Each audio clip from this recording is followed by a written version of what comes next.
the topic is internal audit and quality management system. In all the practicing laboratory, we would have established a quality system, isn't it? So whether we are performing well, the quality management system established is up to the requirements.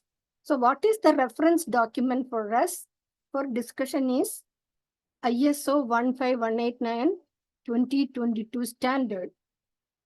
I don't know how many of you have already looked at this standard, either 2022 or 2012. Any response from the audience? ISO standard, anytime? Have anyone looked at? Standard is for standardization. What I practice in my lab and what another lab professional practices, they are in par. Okay, so results will be similar. So comparable, that is the purpose. So the reference document is the standard. And if it is 2022, some participants said they are familiar. The clause 8, subclause 8, 8.8 and the subdivision 3. So 8.8.3 would describe internal quality audit to some extent. But in this presentation, I'm planning to give you more input and detailed explanation of how to plan an audit, how to conduct an audit, and what are the aspects of the audit and the outcome, how to account. So we need to have a checklist, isn't it? So audit, the tool used for doing internal audit is a checklist. See, like adequate or inadequate, each aspect, clause 4, 5, 6 or whatever. Or we say yes or no by asking some questions. So there are many ways of conducting internal audit. Since you are familiar with the standard and you are all lab professional, perhaps you have some familiarity, but I plan to give you more input based on the presentation matter. What is audit? It's a very powerful aspect of the lab practice where we inspect ourselves to know the performance done by the lab is up to the expectation. So here, if we have the standard, all the requirements prescribed in the standard, various clauses and the subclauses, whether we have complied. So the compliance is there, isn't it? So non-conformity, non-fulfillment, non-compliance, we call it a NC in the audit. So the purpose is to know whether we have satisfactorily complied the various requirements prescribed in the standard. And ultimately, it will be related to betterment of patient care and also other users of the lab, not only the clinicians, but there are many other users like clinical trial organizations, funding agencies, insurance purpose, everything. And it is a prerequisite towards accreditation process. If you don't conduct internal audit in the prescribed format, then you cannot apply for accreditation, whichever accreditation body it is. So we look at various aspects of the lab, the various policies, procedures, processes, and lab will have several documents and activities as a record, like internal quality control as an activity. So all these are inspected, and whether there are various aspects of evidence envisaged, objectivity is ensured. So in par with the requirements of the standard. So what is a definition? Audit, systematic, independent, and documented process to obtain and evaluate evidence objectively. See, we are not going with the idea of finding fault. It is a fact finding whether we have adherence to the requirements of a standard, which is a reference document. Okay, what we are looking at is the system. Whereas in the accreditation, anyone in the among the participants are coming from accredited background. In the accreditation, we look at technical competence. But here we are looking at the systems, like whether the lab has practice of internal quality control, whether all disciplines are participating in an EQA program. The lab has a legal identity, impartiality and confidentiality are fulfilled. So all these things, like the system, are audited. So microbiologists can audit pathology area, pathologists can audit biochemist, because we are looking at only the system as against accreditation, where we are looking at technical competence. So kindly note the difference. Okay, so who should conduct audit? Anyone trained in the audit process, like they should have sufficient knowledge, they should know the technique, they should have prepared the tool, that is the audit checklist, and they should be familiar with the lab's activity. Auditee, any person in the organization or the lab who has sufficient knowledge about what is being audited. So we look at how many disciplines: clinical pathology, biochemistry, histopathology, cytopathology, microbiology, serology, molecular biology, several things. Apart from that, what is important is the supporting services. Can you just using the chat box, tell me examples of some supporting services? We depend on them so much for our day-to-day activity or periodically for a smooth functioning of a lab. May not be the disciplines like clinical pathology, biochemistry, or pathology, or whatever, but supporting services. IT, very good. Housekeeping department, very, very, very important, all these aspects. Biomedical, and in the clauses and the subclauses, in the standard, you would find certain clauses and subclauses where they have been, like externally provided services, for example, you need to audit, right? So very important when you prepare the checklist and the various protocols, consider supporting services as well. Systematic, independent, and documented process to obtain and evaluate evidence objectively to determine the extent to which specific criteria are fulfilled. Audit criteria, we have various policies, procedures, requirements. So we go through all these things. We look at various documents and implementation practices. We'll come to the details little later. So auditee, organization being audited. Auditor, the person with competence to conduct the internal audit. Trained either by a special training program or internally by a specialist.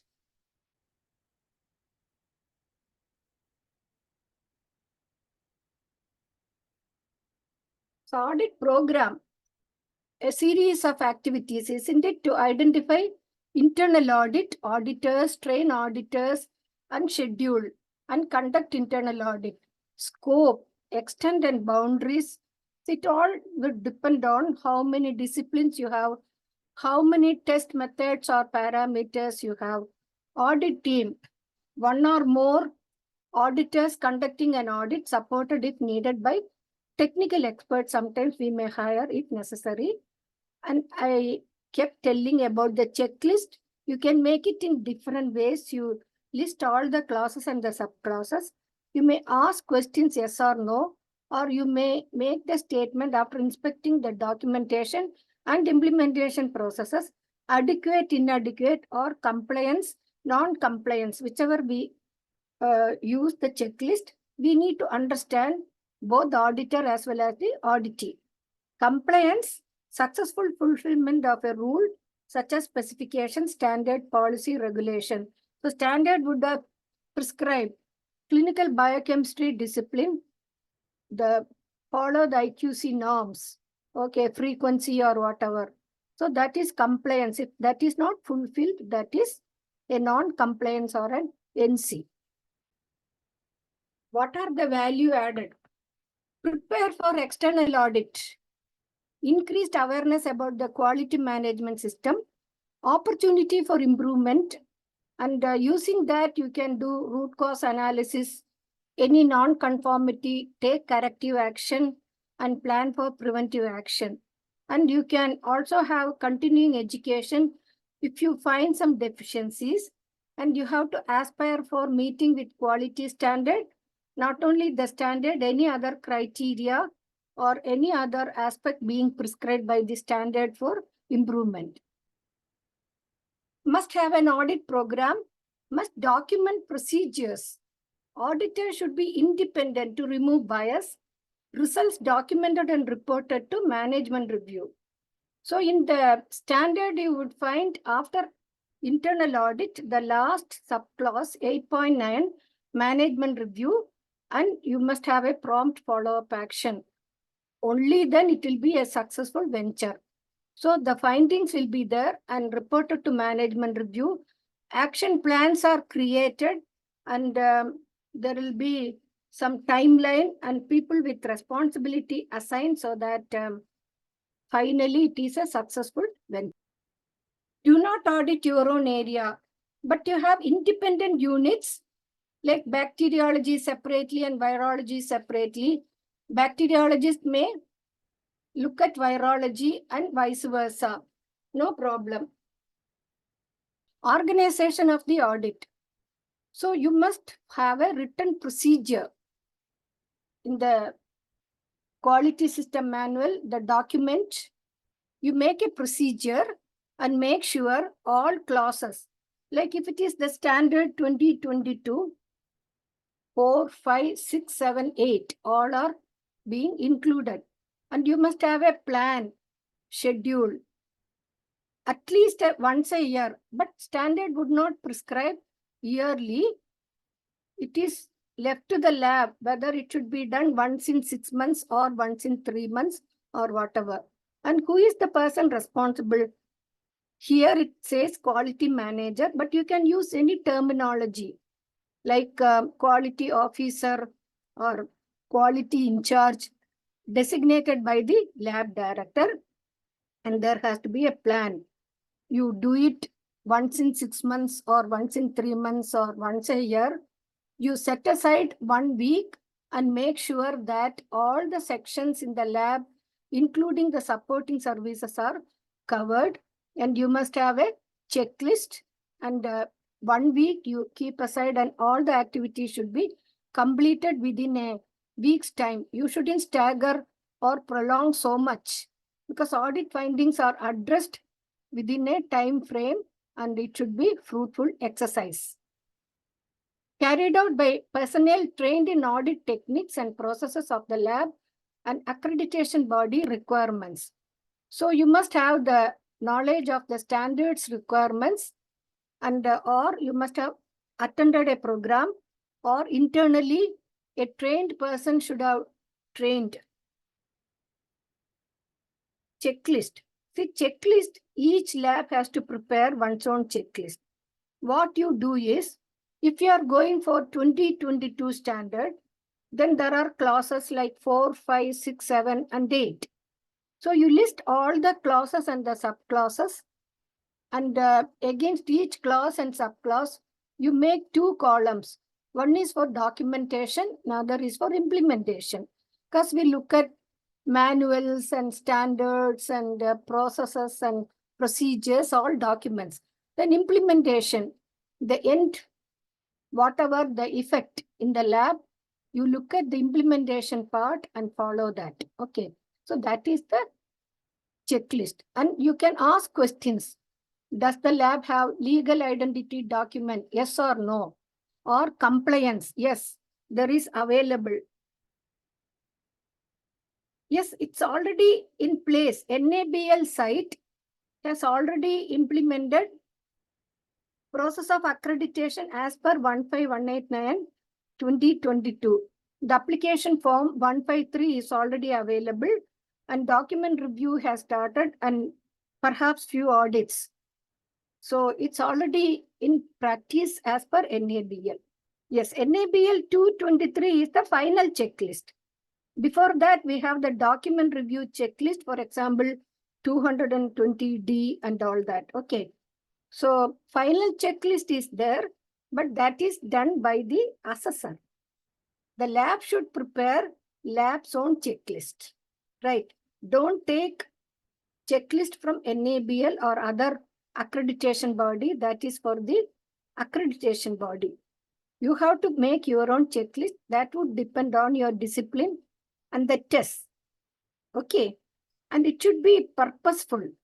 Only if you make the checklist, you will understand the lab's activity, both documentation and implementation practices, right?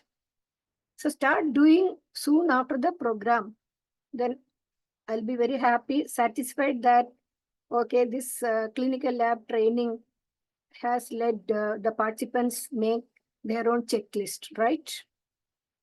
Now, the types of audit, I mentioned to you about internal audit.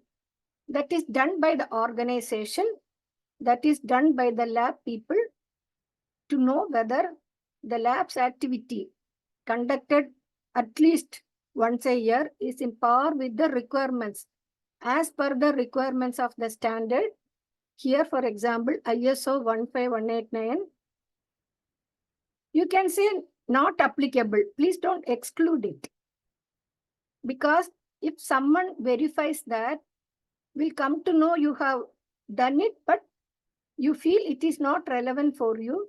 So not applicable, you can write. If some clauses and subclauses are not relevant for you. Very good question.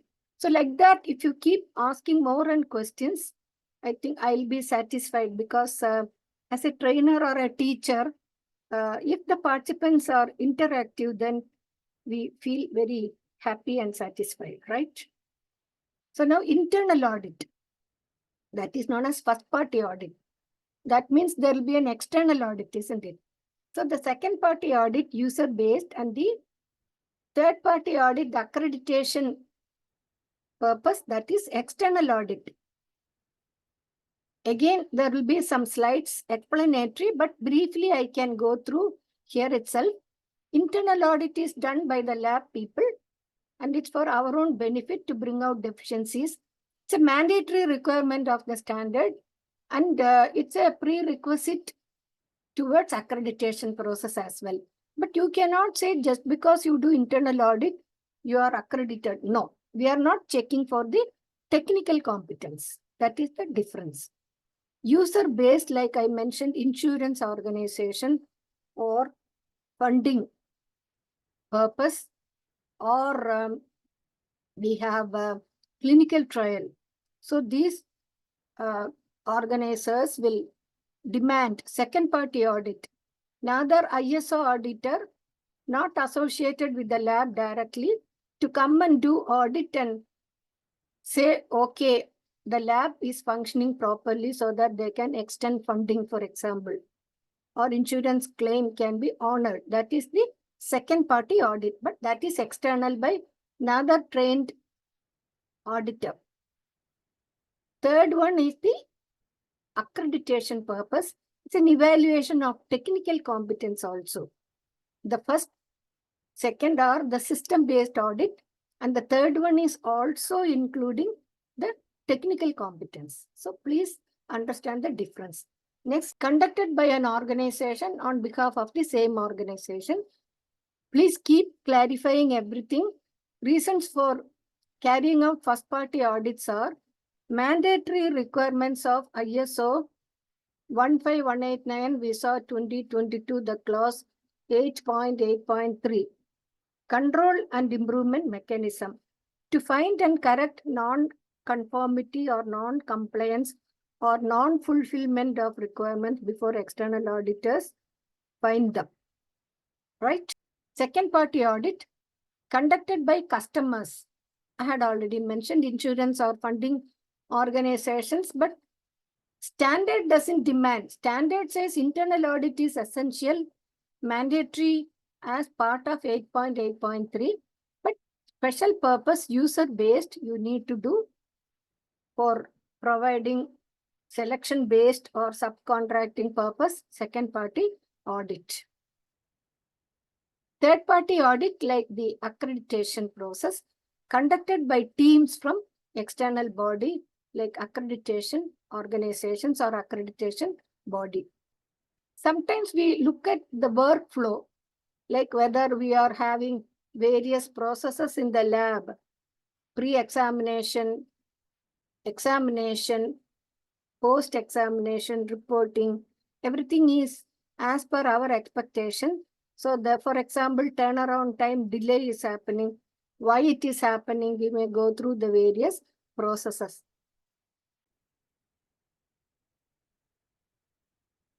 What are the aspects? I said we need to look at documentation and implementation. Please note it down when you prepare the checklist also, whether the documents, the various policies and procedures, everything what we are making manuals in par with the requirements of the standard ISO 15189 2022. Compliance, what we write, we should practice. Okay, implement. So we have two stages. So even in the accreditation body, when we look at the process, we will see both documentation and implementation. So you were mentioning how to have a checklist. So the checklist, we will have two components, either adequate or inadequate, or compliance is there, non-compliance when non-fulfillment of requirements, or yes or no, whichever way you can make the checklist, it's up to the lab. Adequacy. So as I mentioned, you review the document. So you have the Apex manual or the management system document or the quality system manual, various other manuals like standard operating procedure, safety manuals, and various procedures.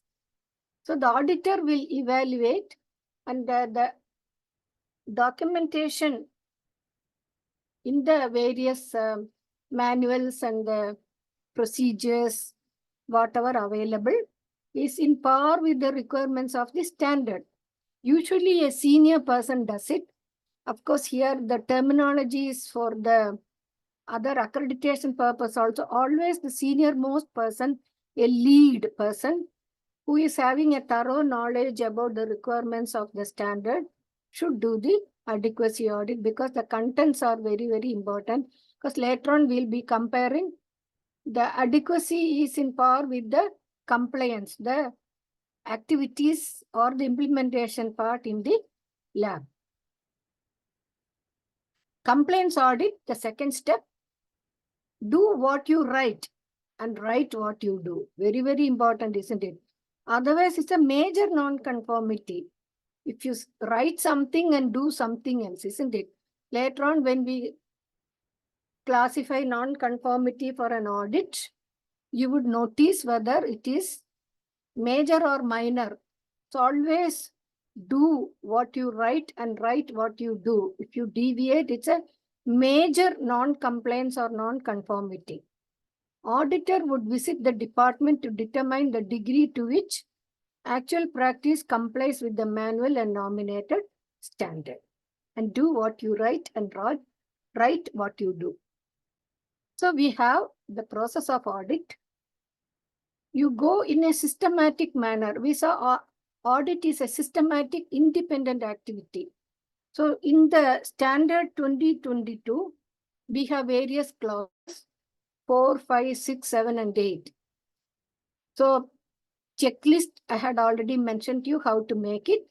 So go sequential manner. First you finish 4, then 5, 6, 7, and 8. Suppose you come across a major problem, like an internal quality control coming under clause 7. You stop there and you go vertically into the depth. Why it happened? Competence of the individual, or reagent problem, or equipment calibration problem, any other problem. You go into the depth. All activities are looked at, because very, very important, no quality. Without that, you cannot even proceed with the lab activity. So go vertically into the depth, complete everything, and make sure they go back to the usual way of reporting using quality Then you proceed with the next clause. So first horizontal, if everything is okay, only minor problem, you may continue with horizontal audit. But if there are problems, like you may have to pause in between and then go vertically going into the depth. Okay. So hope you have understood what is meant by horizontal and vertical audit. Any response? Have you understood? Go in a systematic manner and a sequence manner. 4, 5, 6, 7, 8, that is horizontal. When you come across problem in any clause or the subclause going into the depth, that is vertical audit. An auditor, we saw trained person, competent person. Auditee, adequate technical knowledge of the various activities to be audited in the lab. So vertical, going into the depth. Here, functions of the quality manager, going into the depth. If you sense a problem, you may have to go into the depth. Otherwise, you go in a sequential manner, and for all the labs, in the series of checklist details will be available, and you may continue with the horizontal audit. Factors taken into account. How to plan. You need to look at the various disciplines in the lab and how many tests are there. If there are hundreds of tests, you may have to employ more number of auditors, and duration, instead of 2 days, the entire 1 week and all that.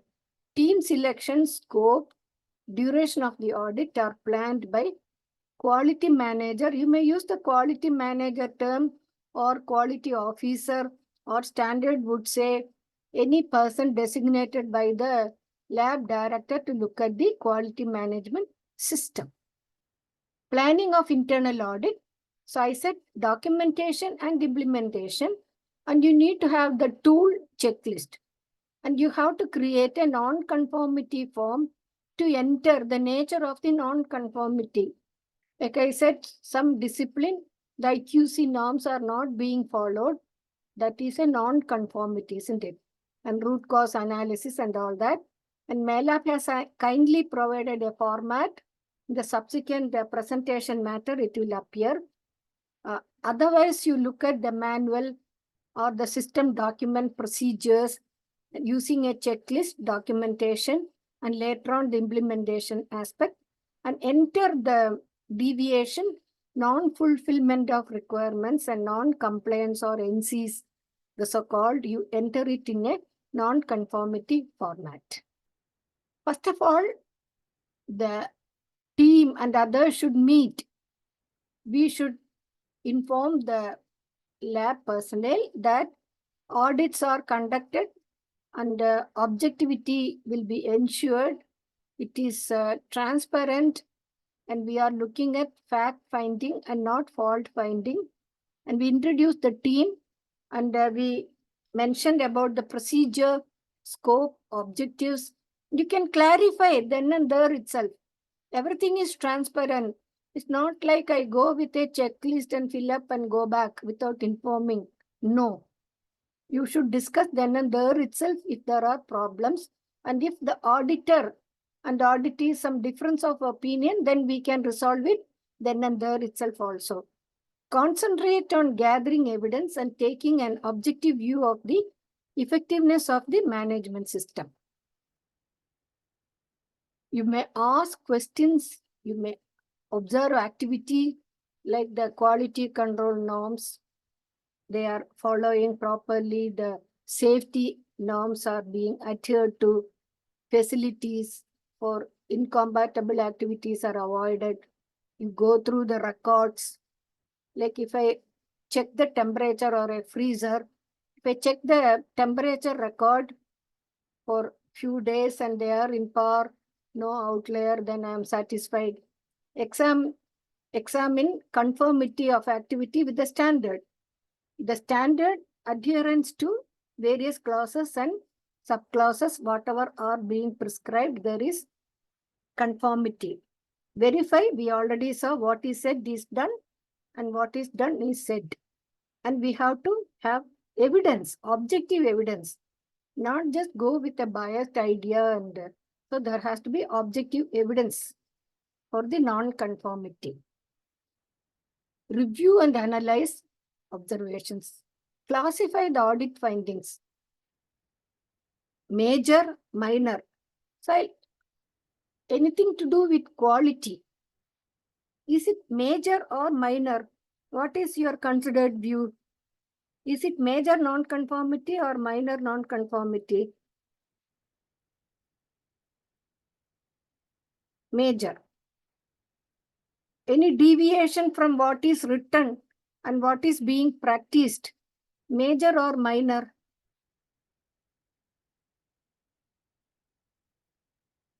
Major.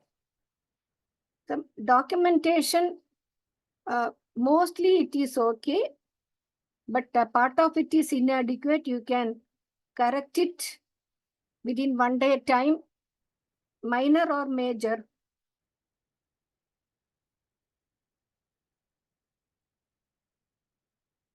Okay, so I'm giving you some examples with experience. Certainly you can classify as major or minor. And we need to present findings with the auditee. So as I said, everything is transparent. Present both positive and negative aspects. You say, okay, the lab is organized and all facilities are there. Then you come to non-conformity and they have to propose a root cause analysis and agree upon a corrective action. When we discuss the non-conformity form, again, all these details will be discussed once again and agree on a time limit also. For example, if it is related to quality, immediate action, and a document incomplete, you can take few days time, for example. Undesirable quality, try to correct because all of you are going to be auditors. Do not be aggressive. Do not go with a biased idea. My section is far superior, like that. Do not make some instant opinion remarks. Do not get sidetracked. Stick to the point. The most important attribute of the auditor is the ability to communicate effectively on a one-to-one basis and in a meeting situation. So you have an opening meeting. You should be able to address the group. And individually, we are taking the checklist to a section, asking questions. So individually as well as in a group. So the most important attribute of the assessor is the ability to communicate effectively on a one-to-one basis and in meeting situation. It cannot be based solely on oral exchange, but you have to gather evidence. Evidence must be examined to confirm or otherwise that what has been said is being carried out. It has been emphasized several times. Documenting and or physical evidence must be gathered. Next one. Before leaving an interview, it's always a good practice to summarize any points which may be raised on the formal report of the assessment. Next one. Audit. See, here you can use paper, book, pen, whatever way it is. But accreditation purpose, that is not part of the scope for presentation today, but that is a paperless operation. But here you can use the checklist. You may go through documentation and implementation, both the disciplines as well as the supporting services. So we look at processes, operating procedures, staff, equipment, test methods, environment, handling of samples, quality control, verification activities, recording and reporting practices, all aspects of standard 4, 5, 6, 7, and 8, you should audit. Next, compare findings with documented quality management system, identify breakdown in the system. We have been emphasizing about it several times, or departure from procedures. Do something with audit results. Next, so we have to do root cause analysis and take corrective action. We'll come to that little later. How to make a report. name of the auditor, auditee, date and time, department sections, including the supporting services, areas, activities, and highlight positive and good aspects of the department, and record any non-conformance or non-conformity or non-fulfillment of requirements identified along with documentary evidence or document reference. Next. So we have to agree upon a corrective action after taking root cause analysis. Who is responsible also we should define, because they should be capable. Then corrective action taken, CA is for corrective action, and we confirm the date and we compile, and finally everything is summarized and submitted to management review. So who is responsible for looking through the details? The quality officer or the manager. The designation is as per the lab director's choice. In the standard, you may not find quality manager the term always. That's why I'm saying you can use any designation as decided by the lab director. Next one. So non-conformity, I have been mentioning, is defined as non-fulfillment of requirement. If possible, specific non-conformity should be agreed with the auditee at the time of interview. This may not always be possible, but you may check with others also before a decision can be made. But don't give extensive time period, reasonable. Once non-conformities are finalized, they should be recorded using a format. As I said, it will come shortly. Next. Concise reporting of the findings backed up by specific evidence. Do not go around writing pages. Just say the IQC norms in discipline X is not being adhered to. It's a very powerful statement, isn't it? Corrective action should be recorded and agreed upon by the auditee. Proposed follow-up action to confirm the implementation of agreed corrective action with provision for confirmation of satisfactorily implemented. Next one. Audit report. Next. So you can plan horizontal and vertical audit. I already mentioned. Apart from the disciplines, here you mentioned housekeeping, somebody mentioned IT and all that. Okay. Next one. So schedule, you make morning this section or department, and afternoon which section or department, auditor, who the auditor is, who the auditee is, sign with date and time. Okay. Next one. Non-conformity format. So let us spend some time here, and if you are not very clear about it, kindly clarify. Details of non-conformance report format. Auditor, auditee. I had been mentioning some examples. Like legal identity document is not evident. It's a major problem, isn't it? So you define the clause where it appears in the standard and write major or minor, like IQC I mentioned. So define the clause. You can, when you prepare the checklist itself, the clause and the subclause will come, isn't it? Then root cause analysis. The auditor should sign, auditee should accept, root cause analysis should be proposed, and corrective action within a target date, and depends on the seriousness and who is responsible. And after that, the quality officer or manager will verify to check whether it is closed or not. And you need to look at continued compliance. It is compliance. Compliant meaning compliance. The lab has fulfillment of all these requirements after addressing the non-conformity, even after 1 month or 3 months and all that. That also the current status you need to verify, right? Have you followed the non-conformity format? Any doubts you have or any concerns, or would you like to contribute further? Otherwise, I will move over to the next slide. Next, please. So you summarize all the non-conformity. You may look at the trend, and usually you should have less number of non-conformities as the time goes. Next one. And the summary is compiled and submitted for management review with remarks. Okay, this is a very important finding in the no. NC is always NC. There is no observation NC.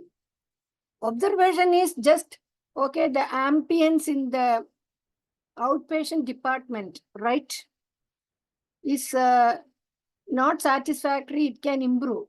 It is only an observation, right? Observation is not an NC. NC is always non-fulfillment of a requirement. Like the sample collection manual was not available with the phlebotomist at the time of the procedure. So it's a non-conformity, isn't it? Or the safety, fire safety, the date is past expiry. That is a non-conformity. But the ambience and all that is an observation. It can improve.